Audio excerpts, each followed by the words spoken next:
আমি যদি প্রতারক হইতাম তাহলে আমার 4টা শোরুম থাকতো না। প্রতারক হইলে 4-5টা শোরুম থাকতে পারতো না, এটা কোন ধরনের লজিক ভাই? আপনার লজিক দেখে আমার মনে হইতাছে শেখ হাসিনাও বলতে পারবে এখন আমি কি স্বৈরাচার? আমি স্বৈরাচার হইলে এরকম ব্রিজ এইটা সেটা এগুলি কি বানাইতে পারতাম, হ্যাঁ? আমি যদি প্রতারক হইতাম তাহলে আমার আজকে এত ভালোবাসার মানুষ থাকতো না। আমি যদি প্রতারক হইতাম তাহলে আমি আসলে এভাবে মানে মাথা উঁচু করে কোথাও ঘুরে বেড়াইতে পারতাম না। আপনার আর শেখ হাসিনার লজিক একই ভাই। বাংলাদেশে যারা প্রতারক বা যারা মানুষের টাকা পয়সা মেরে খায় তারাই উন্নতির স্বর্ণচূড়ায় আছে, তারাই ভালো পজিশনে আছে, তারাই ব্যবসা বাণিজ্য করতেছে। আর যারা সৎ কঠোর পরিশ্রম করে তারাই খারাপ অবস্থায় আছে। যে আমি প্রতারক হইতাম। অবশ্যই আপু, তোমার বিজনেসটা 100% রিয়েল অ্যান্ড অনেক ভালো। আপু আমি জানি না, আপনারাই বলবেন।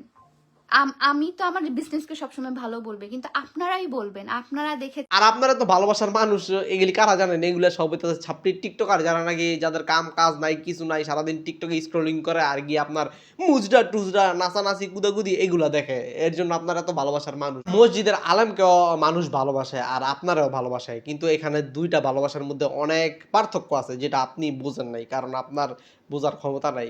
ইনি হইতাছে একজন মান্যগণ্য জঘন্য টিকটকার যার নাকি বিজনেস আছে, 4-5টা শোরুম আছে, সেখানে সে প্রোডাক্ট সেল করে। রিসেন্টলি ভোক্তা অধিদপ্তর সেখানে গিয়ে হামলা। যেমন ঘিতে উৎপাদনকারীও নাই এখানে, এটা কি ভেজিটেবল ঘি নাকি গাওয়া ঘি কোনো কিছুই উল্লেখ নেই।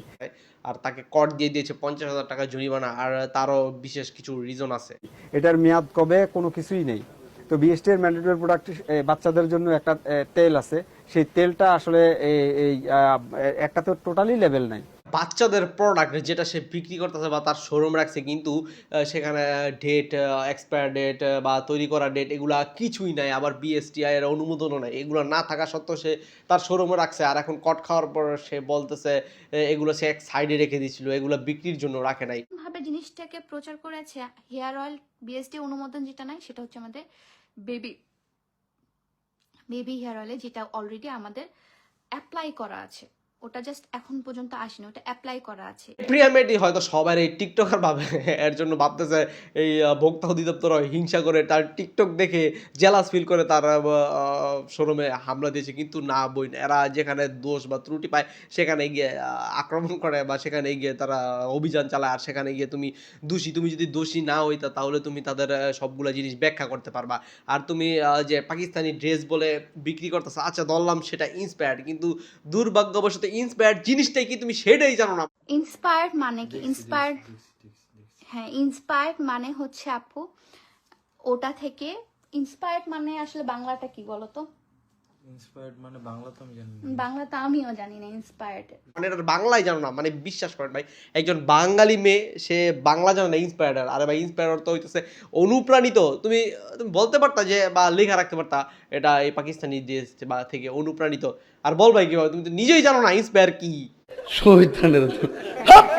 টিকটকাররা নিজেদের দোষ স্বীকার করতে শিখে নাই এখনো। মানে একটা মানুষ দোষ করতে স্বীকার করতে সমস্যা কোথায়?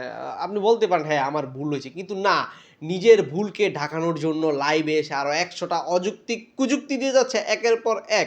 মানে এই সকল জিনিস নিয়ে ভিডিও করার কোনো ইচ্ছা ছিল না, তারপরে তার এই কুযুক্তিগুলো দেখে ভিডিও করতে আগ্রহী হলাম।